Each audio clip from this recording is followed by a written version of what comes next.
चमक रही फुलझड़ियाँ, शिव बाबा का प्यार भरा संदेश ये सबको सुनाती है। ताल ताल पर झूम झूम कर गीत सुहाना गाती है।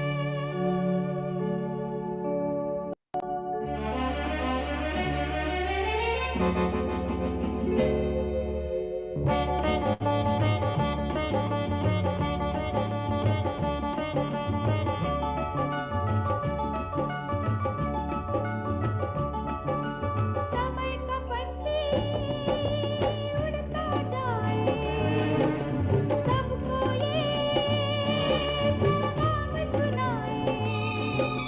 समय का पंछी उड़ता जाए, सबको ये पैगाम सुनाए। हर पल की जो कीमत समझे, हर पल की जो कीमत समझे, अपना जीवन सफल बनाए। उड़ता जाए, सफल बनाए, उड़ता जाए, सफल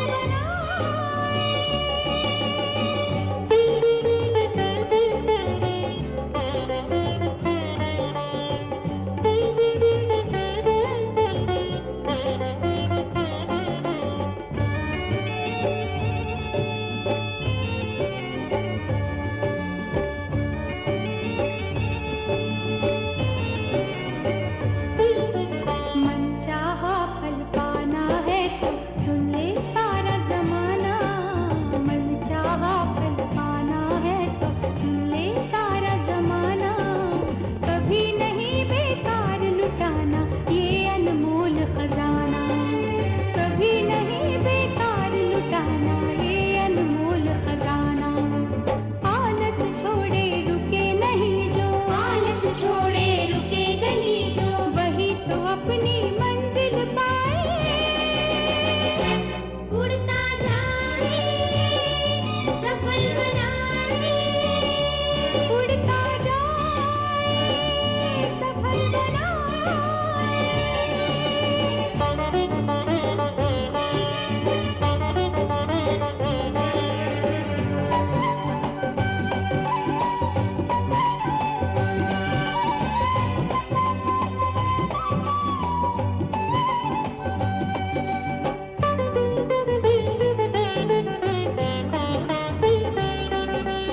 अंधकार खुद मिट जाएगा, तुम प्रकाश फैलाओ। अंधकार खुद मिट जाएगा, तुम प्रकाश फैलाओ। जब तक सांस नहीं रुकती है, कर्म की ही गुण गाओ। जब तक सांस नहीं रुकती है, कर्म की ही गुण गाओ। जो करना है अभी करो तुम, जो करना है अभी करो तुम। गया वक्त फिर हाथ ना आए। उड़ता जाए, सफल बनाए, उड़ता जाए, सफल बनाए। समय का पंछी उड़ता जाए, सबको ये पैगाम सुनाए। हर पल की जो कीमत समझे, हर पल की जो कीमत समझे, अपना जीवन सफल बनाए। उड़ता जाए, सफल बनाए, उड़ता जाए, सफल बनाए।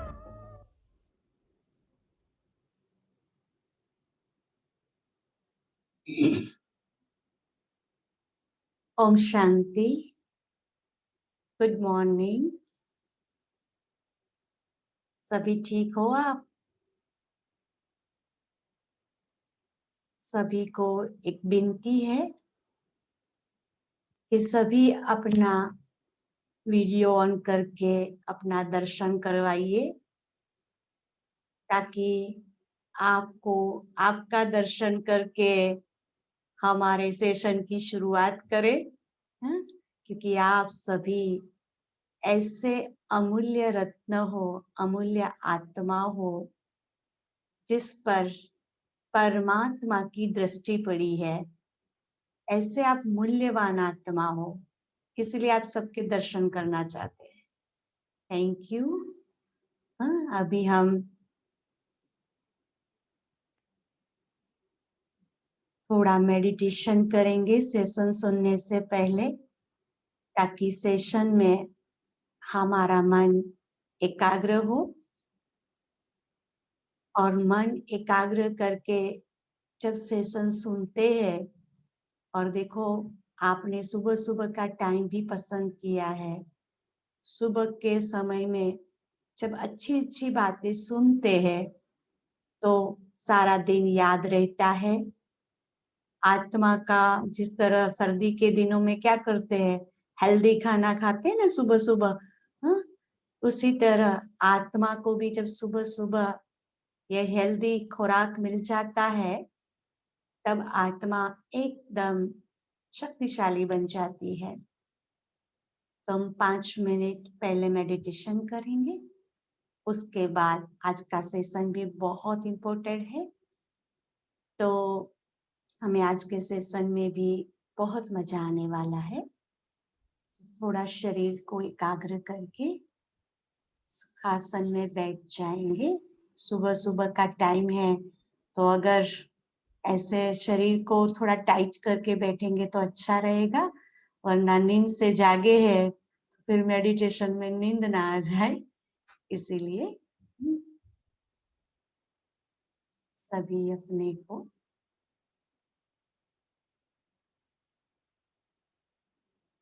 शरीर से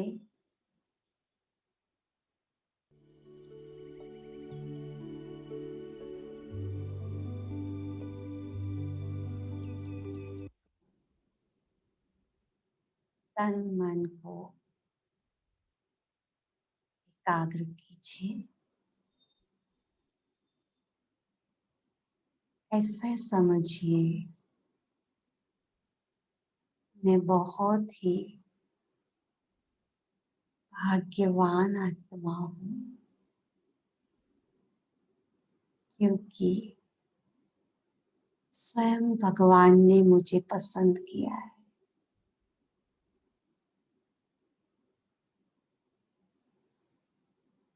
सारी दुनिया में से भगवान ने मुझे चुना है। तो मैं आत्मा इस प्रकृति के आसन पर बैठ करके इस कान रूपी इंद्रियों से पूरी एकाग्र चित्त होकर के इस सेशन को सुनने समझने जा रही हूँ। स्वयं शिव बाबा मेरे साथ है। शिव बाबा मुझे ये ज्ञान दे रहे हैं, और इस ज्ञान को मेरे जीवन में ला करके मेरा जीवन बहुत ही श्रेष्ठ मूल्यवान बनाना है। आज हम बहुत ही अच्छा सेशन सुनेंगे। ओम शांति। सभी को थैंक्स। कल हमने सुना था राजयोग की प्राप्ति के बारे में। राजयोग से क्या हमें प्राप्ति होती है, अभी हम सुनेंगे काल चक्र के बारे में। आज हमने जब शुरुआत की तब एक सॉन्ग सुना, समय का पंछी उड़ता जाए। काल को समय भी बोलते हैं। तो काल चक्र माना क्या? तो अभी हम वो सुनते जाएंगे। काल चक्र, बहुत प्रकार के चक्र होते हैं, वो हम स्क्रीन में देखते देखते समझते जाएंगे।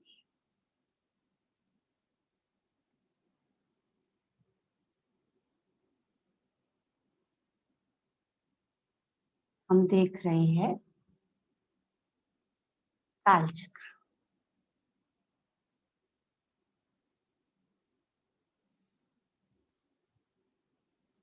काल चक्र के अंदर जिसको समय का चक्र भी बोलते हैं, आगे हम देखते हैं। जिस तरह हमने आगे भी सुना, कई प्रकार के चक्र होते हैं। रात दिन का चक्र, मौसम का चक्र, जल का चक्र।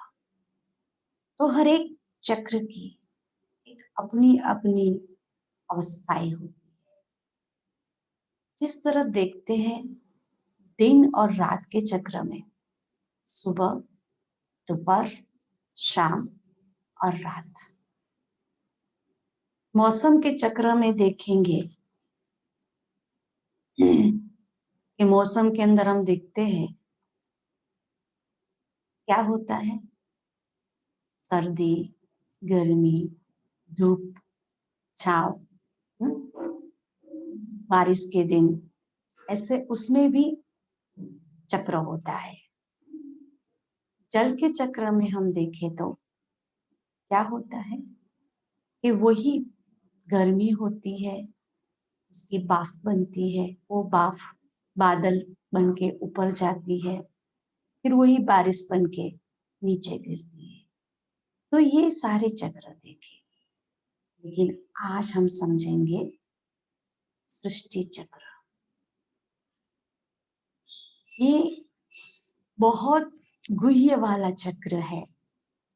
एक पूरे चक्र को, सारे चक्र को हम कल्प वृक्ष भी कहते हैं। इस चक्र की बहुत सारी विशेषताएं हैं।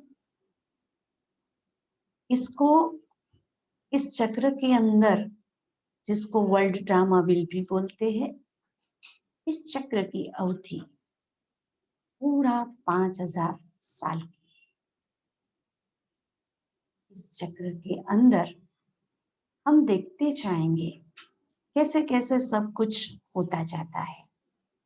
जिस तरह हमने आगे भी सुना कि उस चक्र में, रात दिन के चक्र में हम देखते सुबह दोपहर सांझ और रात, ऐसा समझा। ठीक उसी तरह इस चक्र के अंदर भी, जिस तरह आत्मा के अंदर सतो प्रधान रजो प्रधान तमो प्रधान अवस्था होती है, ठीक उसी तरह हमारी अवस्था के आधार से इस जीवन के चरण के अंदर भी सतो प्रधान रजो प्रधान और तमो प्रधान होता जाता है। तो इसको हम देखते हैं स्वस्तिक के रूप में। स्वस्तिक माना क्या? आप स्क्रीन पर पढ़ भी सकते हो। स्वस्तिक एक संस्कृत का शब्द है। स्वस्तिक का मतलब है स्वस्थिति का संकेत। काल के चक्र के अंदर सभी युगों में आत्मा की विभिन्न विभिन्न स्थितियों को दर्शाता है स्वस्तिक। स्वस्तिक का दूसरा भी एक अर्थ है, और वो है स्व का अस्तित्व। आत्मा का अस्तित्व क्या है? अभी आप लोग ऐसा भी समझेंगे कि राजयोग में इससे क्या लेना देना है, इससे बहुत बड़ा लेना देना है, क्योंकि इसके अंदर हमें जीवन कैसे जीना है और उस जीवन के आधार पर हमारे सामने आने वाली जो परिस्थितियां हैं और उस परिस्थितियों को कैसे सामना करें, उस सामने वाले व्यक्तियों को कैसे फेस करें, क्यों हमारे साथ बुरा व्यवहार करता है, क्यों मेरे साथ ऐसा करता है। कई बार ऐसा भी कुछ हमारे लाइफ में हो जाता है जो हम भूल नहीं पाते हैं। इसके कनेक्टेड इसमें सारी बातें आती है। स्वस्तिक का मतलब होता है स्वस्थ का अस्तित्व। आज हमें अपने अस्तित्व के बारे में पता ही नहीं है। आप कहते हैं हमें तो पता है, हमारा नाम यह है, हम ये कार्य करते हैं, ये सब कुछ हमारा बॉडी का अस्तित्व है। बॉडी भी कब बनता है? जब आत्मा उसमें प्रवेश करती है, तब वो बॉडी को हम नाम दे सकते हैं, पद दे सकते हैं, सब कुछ जो हमने पहले सेशन में भी समझा। लेकिन आत्मा का अस्तित्व जो है, जो आत्मा की अवस्था है, वो अभी आत्मा की अवस्था डाउन हो गई है। तो उसी अवस्था पहले कैसी थी, उसमें कैसे लाया जाए, हाँ, कब वो अवस्था आएगी, ये सारे चक्र में बताया हुआ है। तो अभी हम देखेंगे दूसरे चित्र के अंदर, ये उस स्वस्तिक के अंदर हम देखते जाते हैं कि इस स्वस्तिक में 4 हिस्से बताए हैं। आप देख रहे हैं स्वस्तिक को ऐसे ही बनाया जाता है। शुभ कार्य के अंदर भी हम स्वस्तिक को बनाते हैं। तो स्वस्तिक को ऐसे उल्टा नहीं करेंगे, क्योंकि जो अनादि है वो फिक्स है। इसका कभी आदि के अंत क्या होता है वो सब हम समझते जाएंगे, पर स्वस्तिक को ऐसे ही बनाया जाता है। जिस तरह हम देखते हैं कि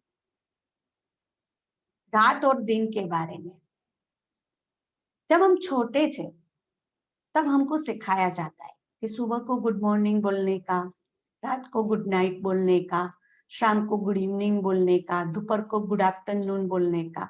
कभी हमने सवाल किया कैसा क्यों?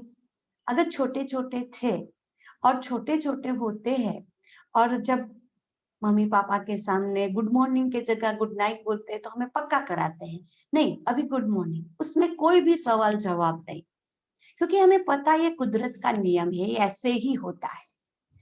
वो भी पता है जिसका जन्म है उसका मृत्यु है, वो भी फिक्स ही है। जिस तरह रात के बाद दिन ही आता है, सुबह ही होती है, उसमें कोई सवाल जवाब नहीं। उसी तरह जिसका मृत्यु है उसका जन्म है, वो भी फिक्स है। हाँ, कभी अकाले मृत्यु हो जाती है तब हमें होता है? लेकिन अगर किसी की पहले कहते थे 100 साल का जीते थे, अभी 100 साल का जीने की वो होती ही नहीं है। अभी तो 80 तक ज्यादा बस। 80 साल में कोई अगर शरीर छोड़ता है, अगर 85 तक भी अगर कोई शरीर छोड़ता है, तो अभी हम कहते नहीं अभी उसका हो गया है टाइम, तो हो जाएगा। तो कहने का मतलब यह है कि उसमें कोई सवाल जवाब नहीं होता है, क्योंकि ये एक नियम है। ठीक उसी तरह ये स्वस्तिक का भी एक नियम है, वो उसी राइट साइड से ही शुरू होती है। उसमें कोई सवाल जवाब आता ही नहीं है, फिक्स होता है, क्योंकि ये अनादि बनाया हुआ है। जिस तरह हम एग्जाम्पल ले ले, पहले मुर्गी के पहले अंडा, उसका भी कोई सवाल जवाब नहीं। कुछ ऐसे सवाल होते हैं जिसका जवाब होता ही नहीं है। ठीक उसी तरह इसमें भी ऐसा ही है कि आत्मा का सृष्टि चक्र जो बनाया हुआ है समय का, वो भी एक फिक्स ही है, और उसकी फिक्स में कोई कुछ कर सकता नहीं है। हाँ, उनको समझ सकते हैं, और उनको ऐसे क्यों किया जाता है, क्योंकि ये फिक्स है, तो वो हम बाद में समझेंगे। पहले ये समझ लेते हैं कि आत्मा के अवस्था के बारे में, कि कैसे ये चलता रहता है और कैसे ये सब कुछ होता रहता है। इसमें पहली स्टेज आती है, आप देख रहे हो राइट साइड की तरफ से, जिसको 100% निरोगी संपन्नवान सुखी, इसको सतयुग बोलते हैं। सतयुग माना क्या? सतयुग जहां सब कुछ सुखी ही सुखी, कोई भी प्रकार की तकलीफ नहीं है। अगर इसमें से कोई सुन रहा है, डॉक्टर सुन रहे हैं, वकील सुन रहा है, तो उनके लिए बैड न्यूज है। कौन से बैड न्यूज है वो भी आपको बता देते हैं। कोई इसमें डॉक्टर है, एडवोकेट या पुलिस कोई है? अच्छा। तो अगर है तो उनके लिए एक बैड न्यूज है। क्या? क्योंकि सतयुग में सभी प्रकार का सुख होता है, वहां कोई बीमार नहीं होता, इसलिए डॉक्टर की जरूरत नहीं पड़ती है। वहां सभी अच्छे ही लोग होते हैं, इसलिए कोई गुनाह नहीं करते हैं, इसीलिए पुलिस की जरूरत नहीं पड़ती है। वहां कोर्ट कचहरी की भी जरूरत नहीं पड़ती, इसलिए एडवोकेट की जरूरत नहीं पड़ती है।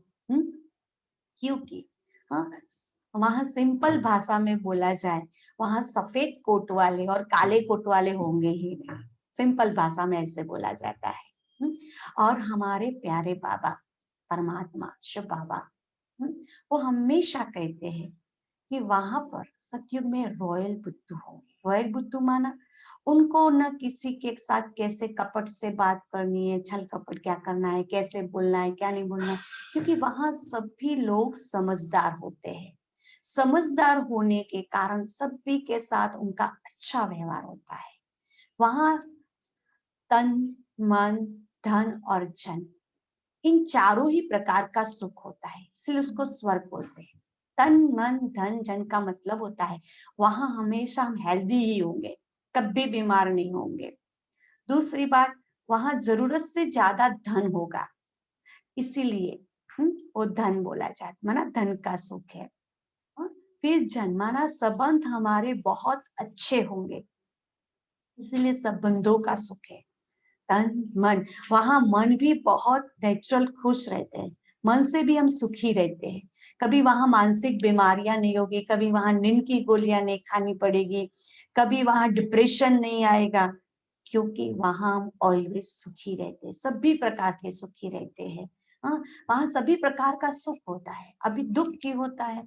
किसी को तन अच्छा है तो उसके पास धन नहीं है, किसी को तन और धन है तो मानसिक बीमारियां है, कोई ना कोई प्रकार का टेंशन रहता है। किसी को चलो ये तीनों बातों का सुख है तो संबंधों का सुख नहीं है।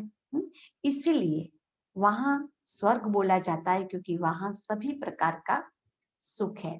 फिर आगे हम समझेंगे। दूसरा आता है त्रेता युग। ये हर एक युग की एक अवधि होती है और उसकी अवधि है 1250 वर्ष। 5000 साल का ये चक्र है। पहले आता है 100% सतयुग, जो हमने गोल्डन एज वाला देखा। फिर आता है त्रेता युग, धीरे धीरे डाउन होता है। कोई भी चीज नई से पुरानी जरूर होती है। जिस तरह हम देखते हैं, एक सब्जी का ही उदाहरण ले लो, जब हम मार्केट में से लाते तो कितना फ्रेश होती है, फिर एक दो दिन चले जाते तो क्या होता है, डाउन हो जाती है।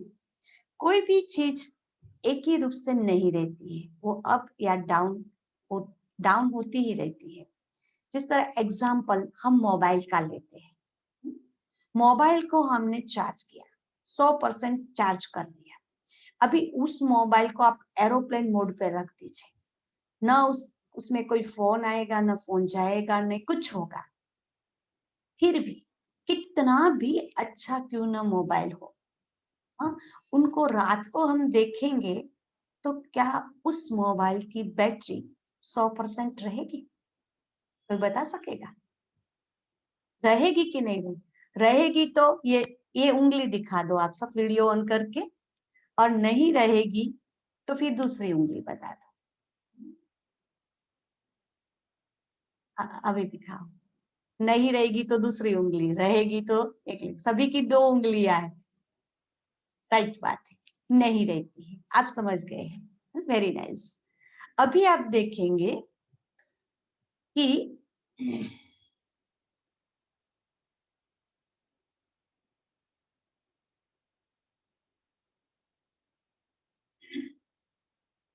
अभी आप देखेंगे कि उसमें दिखाया गया है, ठीक उसी तरह जब हम देखते हैं कि 100% जो हमारी अवस्था थी सतयुग के अंदर, फिर धीरे धीरे धीरे करके 75% आ गई, क्योंकि यहाँ हमारे कर्म करने की जरूरत, है ना, हमें जो किया है वही भाग्य मिलता है, इसलिए 100% यहाँ होती है।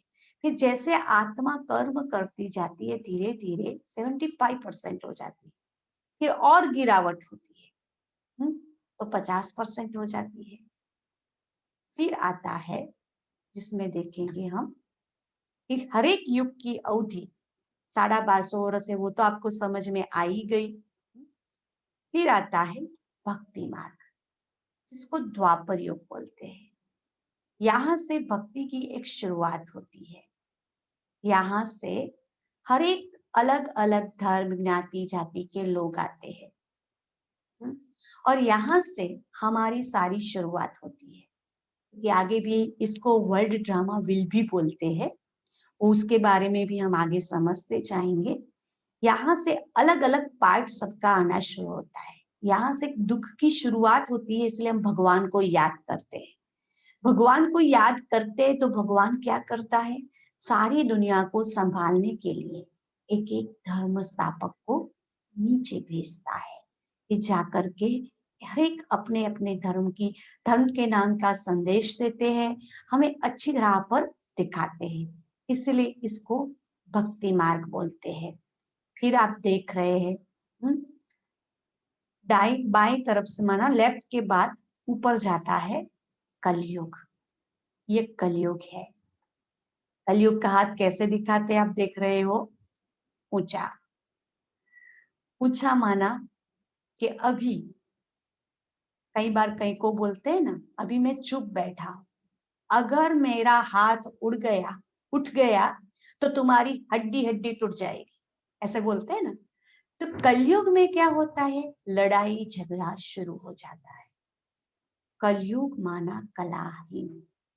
यहाँ पूरे ही अपने विकारों के वश हो जाते हैं। यहाँ हम बिल्कुल दुखी हो जाते हैं।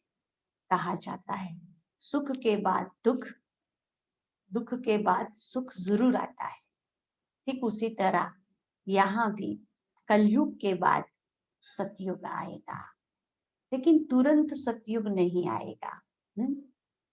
उसके बीच में इसकी भी अवधि 1250 वर्ष है। यहाँ भी आप देख रहे हो कि कलयुग में कैसे सब कुछ होता है। अभी तो हम प्रैक्टिकल में भी देखते जाते हैं कि सब कुछ होता रहता है। फिर उसके बाद होता है सृष्टि परिवर्तन का नियम।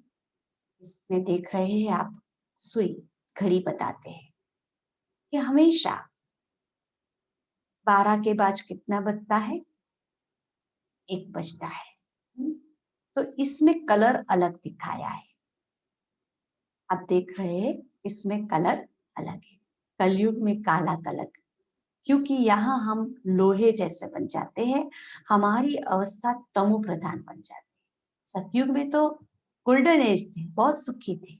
इसमें सिल्वर इसको बोलते हैं। इसमें थोड़ा गिर गए, माना हमारी अवस्था डाउन हो गई, और इसमें तो और डाउन हो गई, माना तांबे जैसे हो गए, और कलयुग में लोहे जैसे हो गए। अभी जो समय है जिसको बोलते हैं संगम,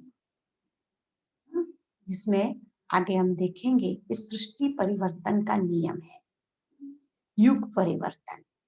इसमें परमात्मा का दिव्य अवतरण होता है,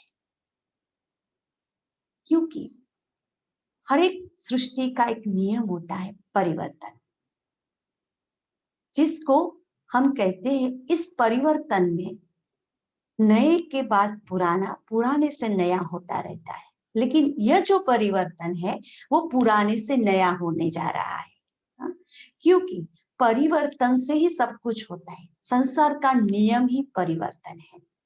तो इस संगम युग में हमारी आत्मा को शुद्ध किया जाता है। जिस तरह हम नाटक में देखते हैं, कोई भी एग्जाम्पल ले लेते हैं अभी छोटा सा, हमारे बच्चे को अगर बाहर खेलने के लिए हम भेजते हैं और वो बाहर से गंदा होकर के आता है, तुरंत हम क्या करते हैं, उसको सफाई करके अच्छा बनाते हैं। फिर उसको हमारे घर में ले जाएंगे, पहले तो उसको वॉशरूम में ले जा करके उसकी सारी धुलाई करते हैं। ठीक उसी तरह इसी समय में भी परमात्मा हमारी सफाई करता है, हमारी आत्मा को शुद्ध करता है, शुद्ध करके हमें वापस ले जाता है। भगवान हमें यह बात इधर ये समझाते हैं क्योंकि भगवान इधर हमें हमारी आत्मा को शुद्ध करने के लिए आया है। तो ये ज्ञान से हमारी आत्मा शुद्ध होती जाती है। जितना जितना हम समझते जाएंगे उतना उतना हमारे जीवन में परिवर्तन आता जाएगा, और जितना परिवर्तन आता जाएगा उतना हम आगे बढ़ते जाएंगे, दूसरों को भी बढ़ाते जाएंगे। इस परिवर्तन के आधार से कल भी हमने बताया था ना कि परमात्मा ने विश्व परिवर्तन की जिम्मेदारी ली है। तो इस युग में ही हमारा परिवर्तन होता है। समय ही यह है, कहना समय ऐसी एक घड़ी है जो किसी से रुकती नहीं है, वो चलता ही जाता है। इसलिए जो भी अच्छा कार्य करना होता है ना, वो तुरंत करो। कहा जाता है कल करे सो आज, आज करे सो अब, पल में प्रलय हो जाएगा फिर करोगे कब। कभी भी कुछ भी हो सकता है। इसीलिए शुरुआत, परिवर्तन की शुरुआत, बदलने की शुरुआत हमें अभी से करनी पड़ेगी। समय किसी का इंतजार नहीं करता है, समय तो भागता ही जाता है। समय के साथ हम दौड़ सकते हैं, पर समय हमारे लिए नहीं रुक सकता है। अगर हमारे घर की घड़ी बंद हो गई है तो कहीं समय रुक नहीं जाएगा, समय तो चलता ही रहेगा। उस घड़ी को चलाना वो हमारे हाथ में है कि इस घड़ी में सेल फूट के चलाकर उस समय के साथ हम भागे, तो ही हम कर सकते हैं। बाकी समय बीत जाने से फिर कुछ नहीं होगा। कहते हैं जब चिड़िया खेत में चुग जाए दाना, जब चिड़िया खेत में चुग जाए जाना, फिर जाने से क्या फायदा। कहने का मतलब यह है कि अगर समय निकल जाए फिर जाएंगे तो उससे मतलब ही क्या है। ठीक उसी तरह अगर हम कहेंगे हमने ट्रेन की टिकट ले ली है, टिकट हमारे हाथ में, और हम कहेंगे नहीं हम जब तक नहीं जाएंगे तब तक ट्रेन नहीं चलेगी, ये तो हो ही नहीं सकता है। ट्रेन का जब समय होगा तो ट्रेन तो जाने ही लगेगी, ट्रेन कोई रुकेगी नहीं हमारे पास। ठीक उसी तरह भगवान भी इस युग में आए हैं, जिसको हमने संगम युग नाम देते हैं, जिसको पुरुषोत्तम युग भी कहते हैं। इस संगम युग के अंदर परमात्मा ये बहुत अच्छी बात समझाते हैं कि इस संगम युग में हमारा पुरुषोत्तम युग भी बोलते हैं। कल्याणकारी युग, पुरुषोत्तम युग, संगम युग। अभी इधर 3 नाम हम पढ़ रहे हैं। कल्याणकारी युग कि इस युग में हर एक बात में हमारा कल्याण समाया हुआ है। पुरुषोत्तम युग, पुरुष आत्मा को बोलते हैं, उत्तम माना श्रेष्ठ। जिस युग में आत्मा रूपी पुरुष श्रेष्ठ बनते हैं, अच्छा बनते, इसलिए उसको पुरुषोत्तम बोलते हैं। भक्ति मार्ग में पुरुषोत्तम मास भी मनाते हैं। संगम युग, जहां आत्मा और परमात्मा का मिलन होता है। तो इसमें भगवान ये बताते जाते हैं हमें कि ये जो समय की घड़ी है वो चलती है, और इस संगम युग के अंदर हमें परिवर्तन करना है। कल्याणकारी युग इसीलिए बोला जाता है कि इसमें हर बात में हमारा कल्याण समाया हुआ है। आप अपनी लाइफ में भी चेक करना कि कैसे हमारा कल्याण होता है। कोई भी परिस्थिति आती है तो हम देखते हैं ना, कोई भी बात घट जाती है हमारे जीवन के अंदर तो हम देखते हैं कि इससे हमें कुछ सीखने को मिलता है। इसलिए हिंदी में उनको कहते हैं तूफान आता है हमारे लिए तोहफा लेकर के। इसमें कुछ ना कुछ हमें सीखने को मिलता जाता है। कोई भी, किसी ने हमारे साथ विश्वासघात किया है, किसी ने हमें घर से, हमारे पेरेंट्स ने हमने घर से अगर बाहर निकाल दिया है, किसी ने हमें समय पर मदद नहीं की है, तो उसमें हमें कुछ ना कुछ सीखने को मिला है। इसीलिए कहा जाता है परिस्थिति, गुजराती में उसको बोलते हैं कि परिस्थिति ये આપણો સાચો શિક્ષક છે। कहने का मतलब है परिस्थिति ही हमारा सच्चा टीचर है जो हमें कुछ सिखा के जाता है। इसलिए गीता जी में कहा जाता है जो हुआ अच्छा हुआ, जो हो रहा है अच्छा हो रहा है, और जो होने वाला है वो उससे भी अच्छा होने वाला है। जब यह बात हमारे बुद्धि में अगर हम फिक्स कर ले तो कोई भी परिस्थिति में हमारा मानसिक संतुलन बना रहेगा।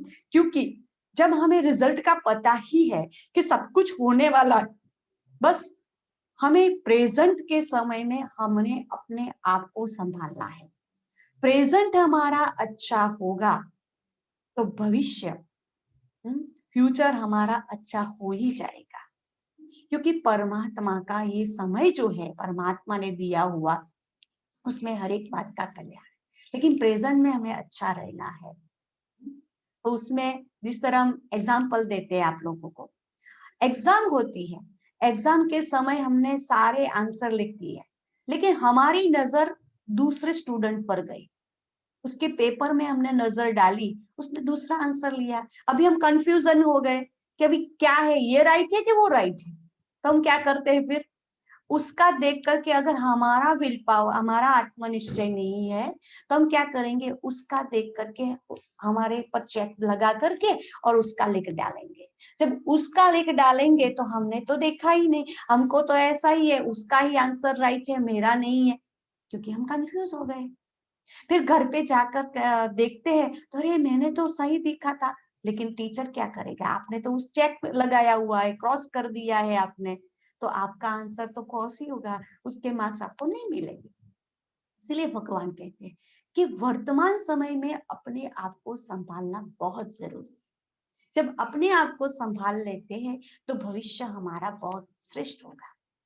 अभी आपको इसमें से कहानी सुनाती, कैसे भगवान हर बात में जब सब कुछ अच्छा है ऐसा करते हैं, तो उसमें भगवान की मदद हमें कैसे मिलती है, मतलब कहने का मतलब हर बात में कल्याण कैसे समाया हुआ है वो आपको बताते हैं। वैसे तो देखा जाए, यह कहानी मैं आपको जो सुना रही हूँ प्रैक्टिकल बात है, लेकिन आपको खाने के रूप में बता रही हूँ। उस समय पहले की बात है, एक बार ऐसा हुआ हमारे यहाँ एक माता आती थी, बहुत बहुत साल हो गए। तो वो माता जो थी वो ज्ञान में चलती थी, उसके पति सहयोगी थे, है ना, अच्छा लगता था, ऐसे आते नहीं थे। अभी विदेश में उस भाई का बहुत बड़ा सम्मान का प्रोग्राम था, उसने बहुत बड़ी डिग्री हासिल की थी, जिसके कारण से उसका सम्मान का प्रोग्राम विदेश में था, उसकी टिकट भी बुक हो गई थी, सब कुछ हो गया था।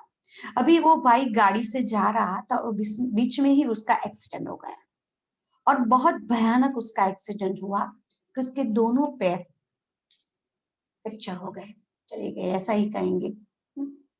अभी क्या हुआ, उसको ट्रीटमेंट करके मना बेड रेस्ट करने के लिए घर पर लाया गया अस्पताल में से।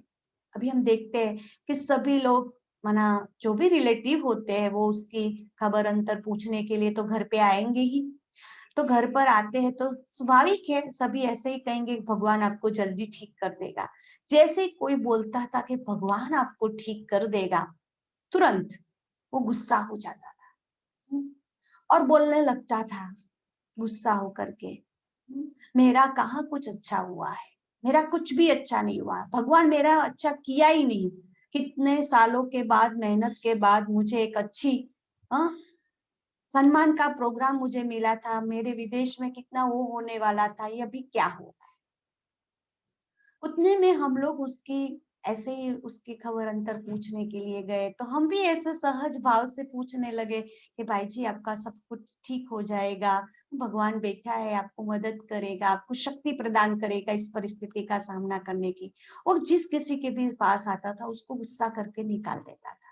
फिर उसकी वाइफ बाहर जाके सबसे माफी मांग रहे थे, हमसे भी माफी मांगी, हम तो समझ रहे थे कि ये सिचुएशन ऐसी है तो ये तो होता रहता है।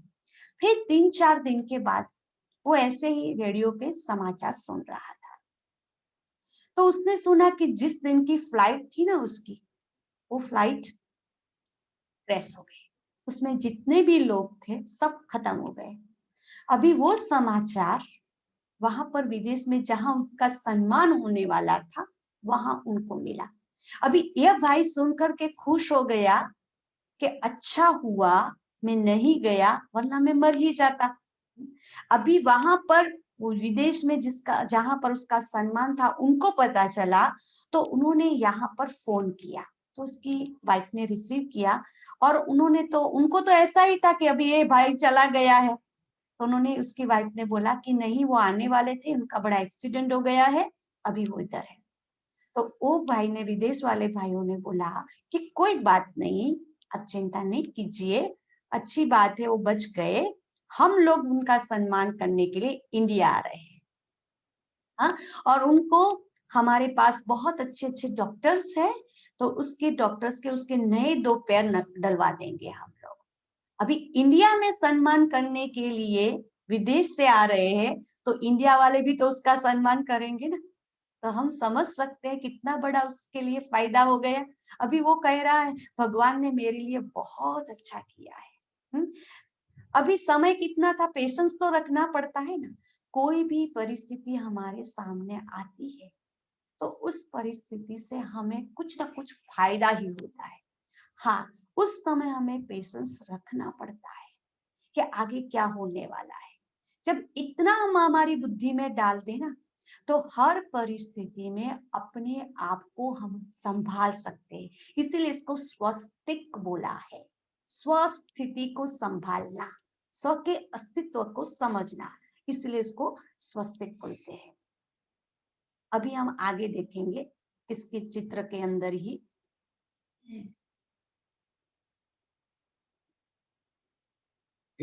इसको नाटक भी बोलते हैं।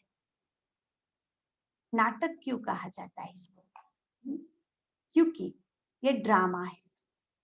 इस ड्रामा के हम सबका एक एक्टर होता है, क्योंकि विश्व एक नाटक है।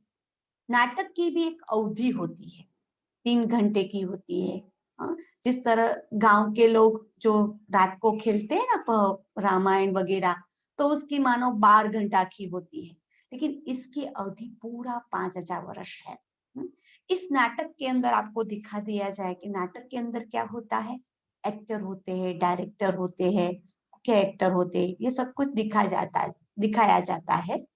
ठीक उसी तरह हम भी समझते जाएंगे कि किस तरह से यह नाटक है। तो नाटक के अंदर जो डायरेक्टर है वो स्वयं परमपिता परमात्मा है। उसके मेन रोल है, मुख्य एक्टर वो है श्री लक्ष्मी और श्री नारायण। साइड सीन के एक्टर हम सभी है। फिर उसके बाद स्टेज तो चाहिए ना, तो इसका स्टेज है धरती रंगमंच। आसमान उसका मांडवा, जो ऊपर पैक करते हैं ना सब कुछ, वो है।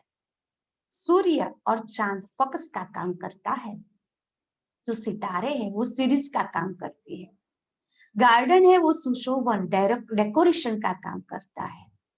फिर हम देखेंगे कि हमारे जिस तरह उसमें scene by scene dresses change करते हैं, ठीक उसी तरह हम भी ड्रेसेस चेंज करते हैं, लेकिन सीन बाय सीन नहीं, जन्म बाय जन्म ड्रेसेस चेंज करते हैं। क्योंकि हमारा जो ड्रेस है वो बॉडी रूपी ड्रेस है। फिर उसमें क्या करते हैं, जैसे थोड़ा ड्रामा पूरा होता है, तुरंत पर्दे के पीछे जाकर फिर मेकअप करके आ जाते हैं। यहाँ ऐसा नहीं होता है। एक बार नीचे उतर गए फिर वापस नहीं जा सकते हैं। फिर हमें वो एक्टिंग करनी ही पड़ती है। एक बार मेकअप कर लिया पूरा, फिर अपने आप मेकअप होता जाता है। अपने आप मेकअप होता जाता है माना जैसे जैसे हमारी उसमें, तो जब गरीब बना दे तो गरीब का मेकअप करता है, बहुत साहूकार बना दे तो साहूकार का मेकअप करना होता है। यहाँ ऐसा कुछ नहीं, अपने आप मेकअप हो जाता है, माना उस अनुसार आत्मा ढल जाती है। आप देखेंगे हिंदू, मुस्लिम, सिख, ईसाई सब भी एक ही मनुष्य है, लेकिन उनके चेहरे से पता चल जाता है ये मुसलमान है, ये हिंदू लगता है, ये क्रिश्चियंस लगता है। चेहरे से ही पता चल जाता है ये नेपाली लगता है, ये इंडियन लगता है, ये विदेशी लगता है। तो क्यों? क्योंकि जैसी आत्मा जहां पर चाहती है उस अनुसार उसका मेकअप हो जाता है। तो हमारा जो मेकअप है वो पवित्रता, वो आत्मा का सच्चा मेकअप। फिर देखते हैं हम कि गहने तो चाहिए, बहनों को गहने के बिना तो अच्छा नहीं लगता है ना। तो जो गहने हैं वो दिव्य गुण हमारे गहने हैं। नम्रता, सहनशीलता, प्रेम, धैर्यता, ये हमारे गहने हैं, आत्मा के गहने हैं। और आत्मा का मेकअप पवित्रता, वो आत्मा का असली मेकअप है। उसके बाद हम देखेंगे, मेकअप के बाद हम देखते हैं कि आत्मा जैसे जैसे आगे बढ़ती जाती है। जिस तरह ड्रामा के अंदर हम क्या देखते हैं कि विलन भी तो चाहिए ना, विलन के बिना तो ड्रामा का मजा ही नहीं आएगा। क्योंकि सुख दुख जो होता है तो ही हमें ड्रामा देखने को मजा आता है। एक रीति का ड्रामा देखने का मजा नहीं आता है। ठीक उसी तरह यहाँ जो विलन का काम करता है वो मुख्य डॉन है रावण। रावण माना कोई अलग नहीं है, रावण माना 5 विकार, काम, क्रोध, लोभ, मोह, अहंकार, इसको रावण बोलते हैं। इसकी मेन सेक्रेटरी है माया। माया हम धन दौलत वैभव उसको बोलते हैं, बच्चे को भी माया बोलते हैं। वास्तव में वो माया नहीं है। माया कौन है? आकर्षण, आसक्ति, ईर्ष्या, द्वेष, नफरत। अगर बच्चे ना होते तो घर में किलकारियां कैसे बजती, लेकिन उस बच्चों के अंदर मोह रखना वो माया है। धन के बिना तो हम कार्य कैसे कर सकते हैं, लेकिन उस धन के लिए बुरे काम करना, उस धन के लिए हाँ, किसी को मारना पीटना, उस धन के लिए किसी की विश्वासघात करना, यह है लोभ वृत्ति, जो है आकर्षण है, वो माया। सुंदर होना कोई बुरी बात नहीं है, लेकिन उस सुंदरता के पीछे आकर्षित होना वो बुरी बात है। सुंदर तो सतयुग में भी होंगे, सुंदर धन भी सतयुग में बहुत सारा होगा, लेकिन वहां पर धन की लालच नहीं होगी। सुंदर होंगे लेकिन देह का आकर्षण नहीं होगा। बच्चे होंगे लेकिन बच्चों में मोह नहीं होगा, इसलिए उसको सतयुग बोलते हैं। इधर क्यों ऐसा है? क्योंकि रावण है। ये नाटक क्यों कहा है? नाटक के अंदर जिस तरह उस ड्रामा के अंदर हम देखते हैं, पिक्चर के अंदर देखते हैं, आप स्क्रीन पे देखेंगे तो दोनों एक दूसरे के कट्टर दुश्मन दिखाई देते हैं, लेकिन जब उसका सीन पूरा हो जाता है तब वो बाहर होटल में जाके साथ में बैठकर एक ही टेबल पर चाय पीते हैं। ठीक उसी तरह भगवान हमें यही बात समझाते हैं कि इस रंगमंच में हम सभी कौन है? एक्टर है। एक्टर खुद को समझेंगे ना तो कभी भी किसी से अपेक्षा ही नहीं होगी कि ये मेरे साथ अच्छा करे, हाँ मैं इसके साथ, और किसी के साथ बुरा व्यवहार भी हमसे नहीं हो पाएगा, क्योंकि अभी जिसको विलन का रोल मिला है तो वो ऐसा ही व्यवहार करेगा ना, वो थोड़ी ना अच्छा व्यवहार करेगा। इसलिए भगवान हमें भी वही समझाते हैं कि कोई हमारे साथ बुरा व्यवहार करता है, उस समय हमें यह सोचना है इसको विलन का पार्ट मिला हुआ है, तो ये विलन है। जब ऐसा समझेंगे ना तो एक दूसरे को समझेंगे ना अच्छी तरह से, तो हमारे घर में कभी संघर्ष नहीं होगा, क्योंकि उसको उस समय यह पार्ट मिला हुआ है। और हमेशा ऐसा समझो, ये ड्रामा का चक्र रिपीट होता जाता है, तो इसमें हर एक का जो रोल जिस समय फिक्स होता है वही करता है। अभी हम कहे नहीं नहीं इसको ऐसा नहीं करना चाहिए, अभी उस समय उसकी वही एक्टिंग थी तो वही करेगा ना, दूसरा तो करेगा नहीं। इसलिए भगवान बहुत एक अच्छी बात इधर सुनाते हैं जो हम देखेंगे स्क्रीन पे, कि बीती बातों को पिंदे लगा दो। चलो किसी ने कुछ कह दिया, स्टॉप लगा दो। इसलिए हमने 2 परमात्मा का टेलीफोन नंबर जो दिया था, तो उसमें 3 बिंदियां दी थी, तो उसमें पहली बिंदी हमें ये लगानी कि बीती बातों को भूल जाओ, नए सिरे से नई शुरुआत। बीती को बिंदी लगा दो, तो भी हमारा जीवन बहुत अच्छा सुखद अंत हो जाएगा। नाटक की पूर्णाहुति कब होती है? जब सारे एक्टर्स सब स्टेज पर आ जाते हैं और हैप्पी एंडिंग होते हैं। जो पिक्चर्स की हैप्पी एंडिंग नहीं होती है वो पिक्चर फ्लॉप हो जाती है, लेकिन इस पिक्चर की हैप्पी एंडिंग है। अभी हम देखते जाएंगे, कोई भी बात का चिंतन नहीं चलाओ आप, इसने मेरे साथ क्यों ऐसा किया, इसको ऐसा नहीं करना चाहिए, नहीं, हर एक का अपना अपना रोल है। जब ऐसा समझते हैं तो ही हमारा लाइफस्टाइल बहुत अच्छी रीति से बीतता जाता है। फिर हम आगे देखेंगे इसके बारे में कि ये जो नाटक है ना, नाटक के अंदर जब ये बात तो सारी समझ में आ गई, हमें सारी बुद्धि में बैठ गया कि हमें अपना जो पार्ट मिला हुआ है वो ही हमें भजन माना प्ले करना है। कई बार ऐसा भी होता है। अभी इसका राजयोग से क्या सा कनेक्शन है कि राजयोग में जब हम बैठते हैं तो दूसरे के बारे में हमें सोच चलते रहते हैं, क्यों इसने मेरे साथ ऐसा व्यवहार किया, इसको ऐसा नहीं बोलना चाहिए। लेकिन यह जो पॉइंट है ज्ञान की, वो हमें मदद करती है। वो मदद ये करती है कि इसको ये जिस तरह हम देखते हैं ना फिल्म में कि गिडनैप माना जो विलन होते हैं वो गिडनैप कर देते हैं और वो इस तरह गन रखते हैं और जिसको जो बोलना बोले वो बोले। मान लीजिए कि हमारे साथ ही हमने किसी ने गन हमारे सिर पर रख दी और हमको बोले कि आप फोन पर मैं जो बोलूं वो ही बोलना पड़ेगा, लेकिन सामने वाले को तो नहीं पता होगा ना कि इसके गन रखी है इसीलिए ऐसा बोल रहा है। सामने वाले को तो कैसा लगेगा कि यह मेरे साथ क्यों ऐसा व्यवहार कर रहा है, क्यों मेरे से पैसा मांग रहा है, क्यों ऐसे अनाप शनाप शब्द बोल रहा है। उसको तो ऐसा नहीं पता होगा ना क्योंकि फोन पे है। ठीक उसी तरह जब हम समझ लेंगे कोई हमारे साथ बुरा व्यवहार करता है तब ऐसा समझते हैं कि ये जो व्यक्ति है वो विकारों के अंदर किडनैप है। विकार रूपी विलन ने उसको किडनैप कर दिया है, इसीलिए वो मेरे साथ ऐसा व्यवहार कर रहा है। और हमेशा क्या बताते हैं पिक्चर के अंदर, सत्य की जीत बताते हैं, सत्य की कभी हार नहीं बताते। ठीक उसी तरह जो होता है हीरो, वो हमेशा जीतता ही है, वो कभी हारता नहीं है। ठीक उसी तरह भगवान भी यही बताते हैं कि सत्य की हमेशा जीत होती है। अभी हमारी पिक्चर की एंड होने वाली है।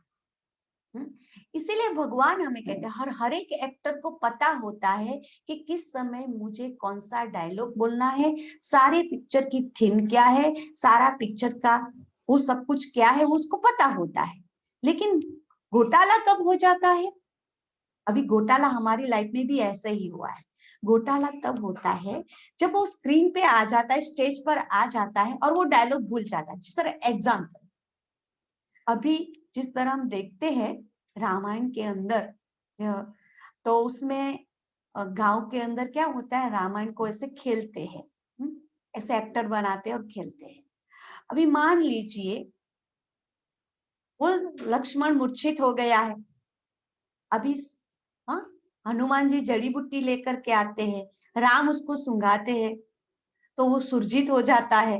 लेकिन होता क्या है, वो लक्ष्मण को बोल दिया जाता है कि आप सो जाना, सोने की एक्टिंग करना, फिर आपको ये जड़ी बूटी सुंघाएंगे, फिर आपको जागृत होना है। लेकिन घोटाला कहाँ हो जाता है कि लक्ष्मण सच में सो जाता है, और जब सच में सो जाता है फिर उसको जड़ी बूटी से तरह से उसको सुंघाते हैं तो उठ नहीं पाता है, फिर उसको जरा जोर से हिलाते हैं तो एकदम नींद से जागता है, तो गुस्सा करने लगता है कि ये आपने मेरे साथ क्या किया। तो पब्लिक क्या करेगी, हंसी लगाएगी ना।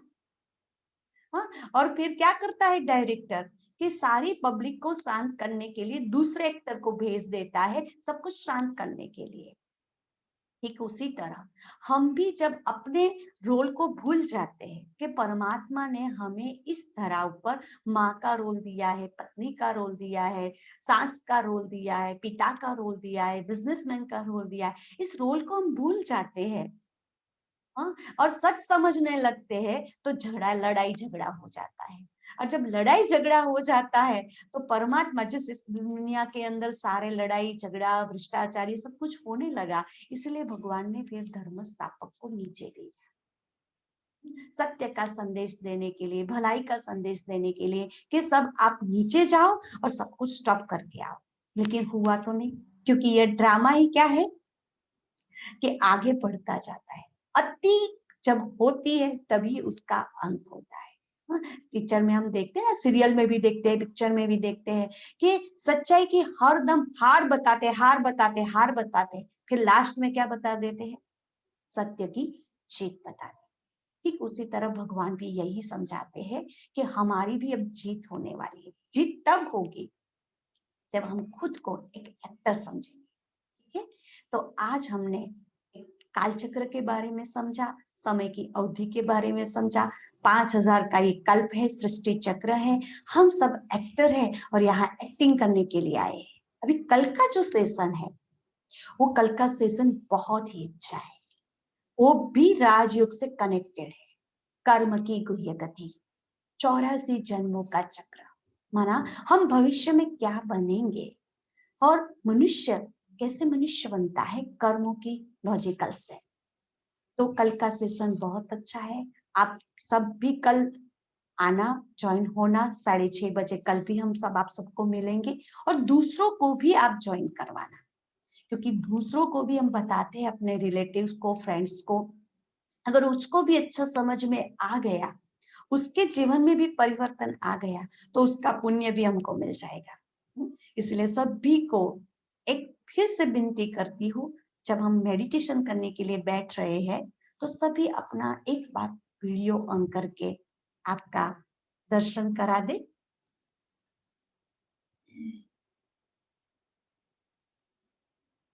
सभी सुखासन में बैठ जाइए।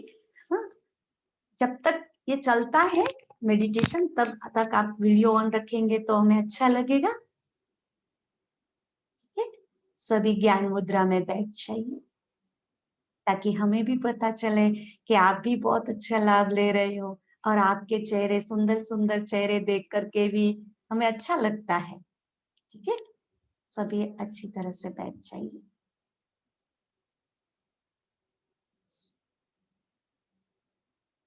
अपने आप को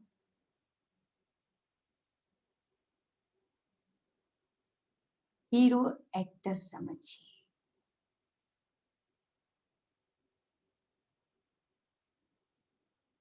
दो आंखों के बीच में मैं आत्मा, हीरो आत्मा, रियल टाइमर।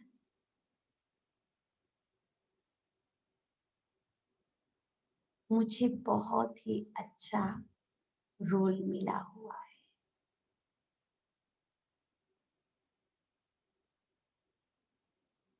मुझे बहुत ही अच्छी एक्टिंग करनी है।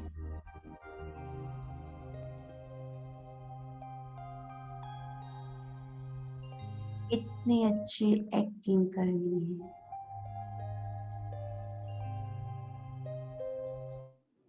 कि सब मेरे से संतुष्ट हो, खुश हो।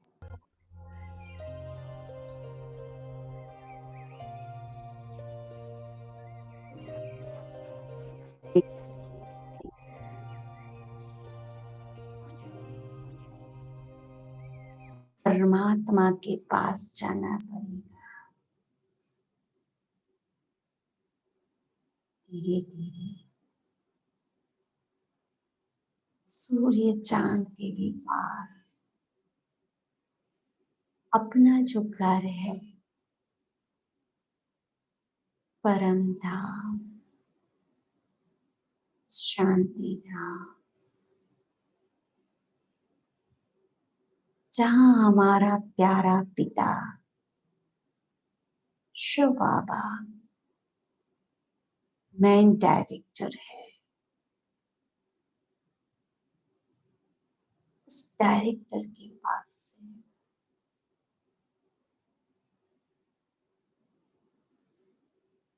सर्व शक्तियां लेकर के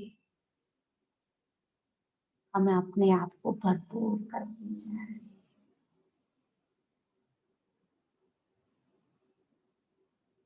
खुशी की, ज्ञान की, शांति की, गुणों की, ये सारी शक्तियों से भरपूर होकर इस सृष्टि रंगमंच पर हम अपना मेन एक्टर माना, हीरो पार्टधारी बनकर के मुझे इधर पार्ट प्ले करना है। मैं सबके साथ अच्छा व्यवहार करूंगी।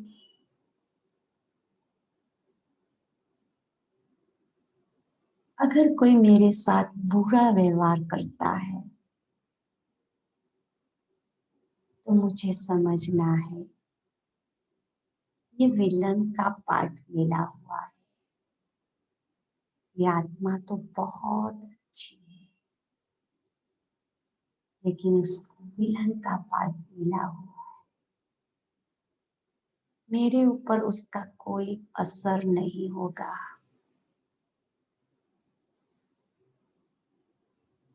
मुझे सबके साथ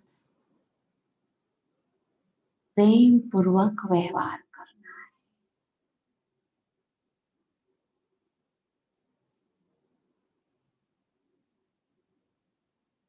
सभी बहुत अच्छे हैं। आज से सब कुछ मेरे साथ बहुत ही अच्छा होने वाला है।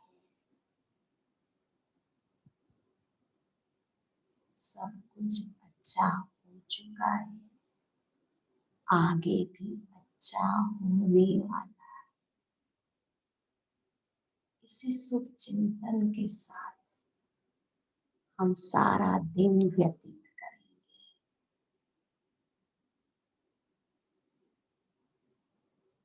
ओम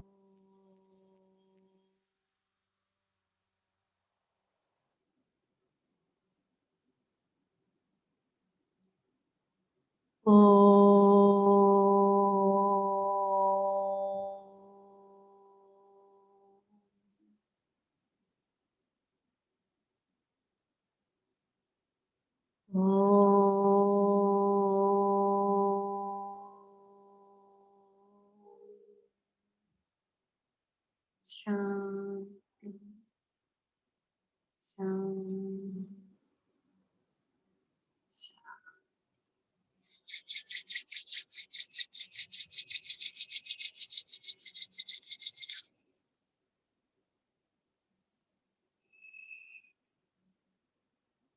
थैंक यू।